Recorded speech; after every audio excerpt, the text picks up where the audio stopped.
Welcome back, everybody, and thanks for joining.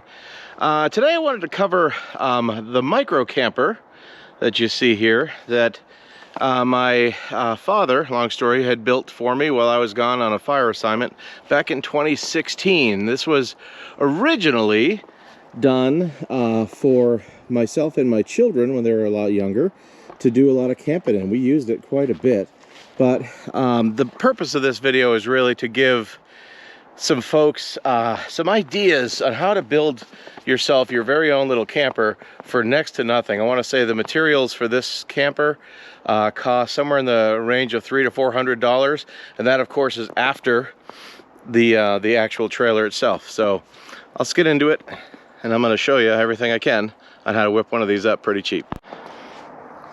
So the first thing to note with this thing is you can see on the fender, it started its life as a little landscape trailer, a 4x7 landscape trailer from Tractor Supply Store. And I got this thing for, you know, geez, I don't know, $400 or $500, whatever they were back then on sale, if I know myself. And basically what you see is the metal frame on the bottom.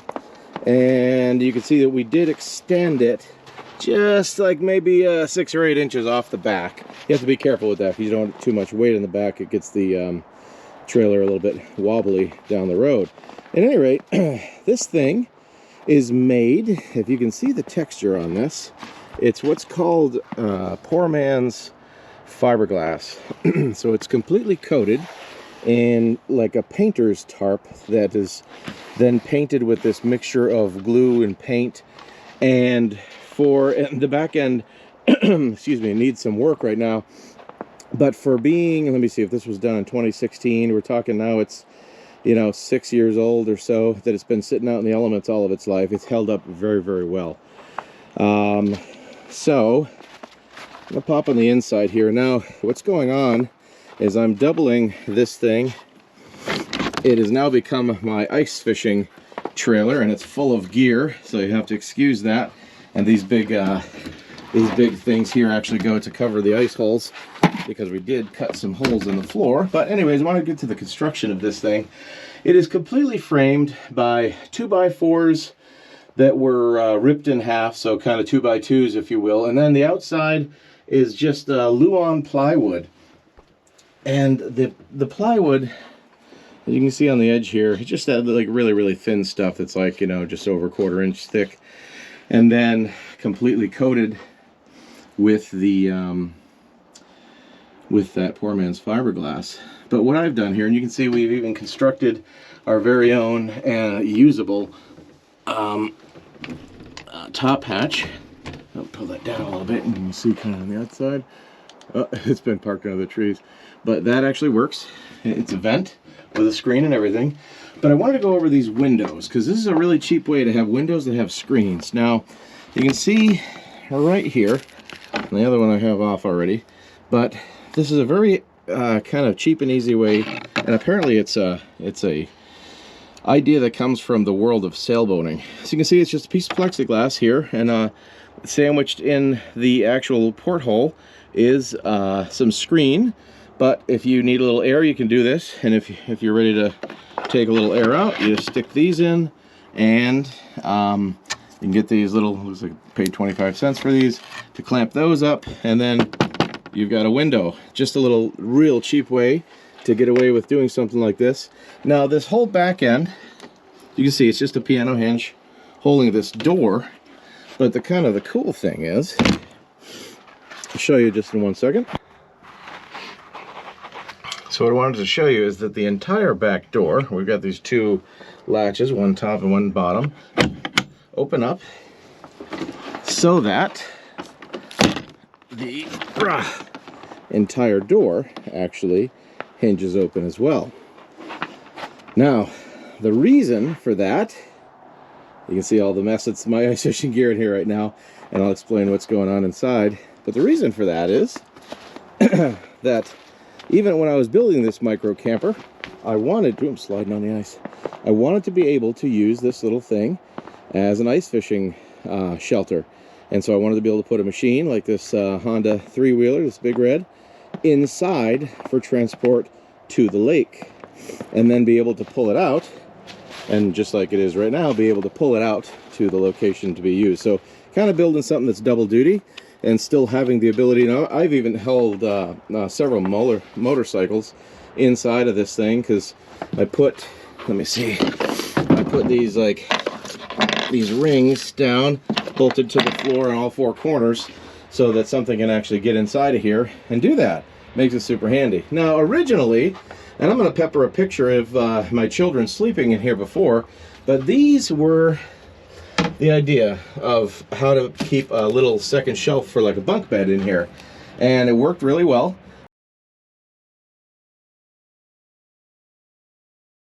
I raised them, I think they were at this height here, so that what we do is just open them up like this once we were camping, and you put like the board, the bunk that's in there, and you kind of secure it in its fashion, and then boom, you've got a second bunk.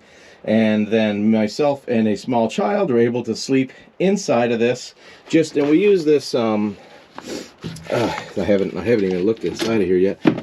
All the setup for the ice fishing, but we use these padded like floor pieces that all kind of connect together on the floor for an excellent pad, and it kind of doubles as insulation. So anyway, the entire thing, you can see, has also been insulated just with this cheap stuff here, and I've kind of put a rope to hold it in place while it's going down the road.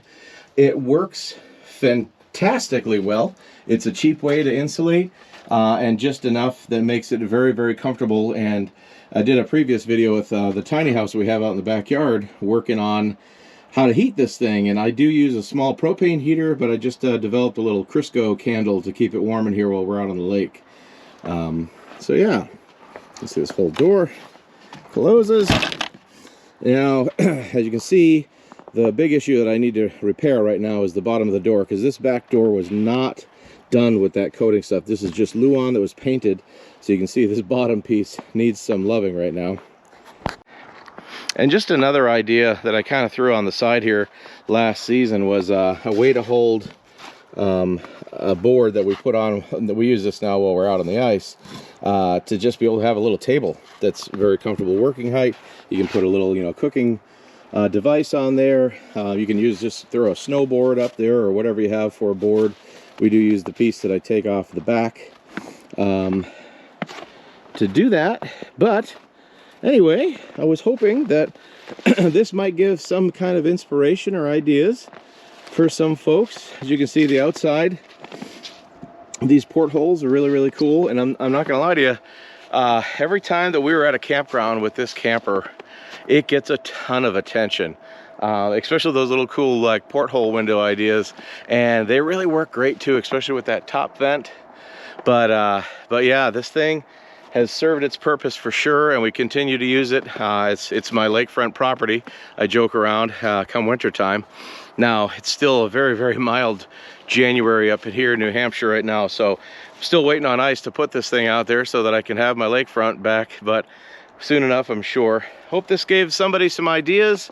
I'd be happy to answer any questions or show something that didn't come out in the video if that's of interest to anyone, because sometimes it's pretty nice to have something small that you can bring camping, whether you're up at an off-grid location or a campground or something, that you don't have to worry too much about the rain, because it is toasty dry and warm inside of this thing, and it's just nice not worrying about that. And even if it does have a major rain, you're up and off the ground. And if anyone's ever been in a campground when there's a flood, yeah, no fun at all in a tent, that's for sure. Anyways, everybody, I hope you enjoyed this.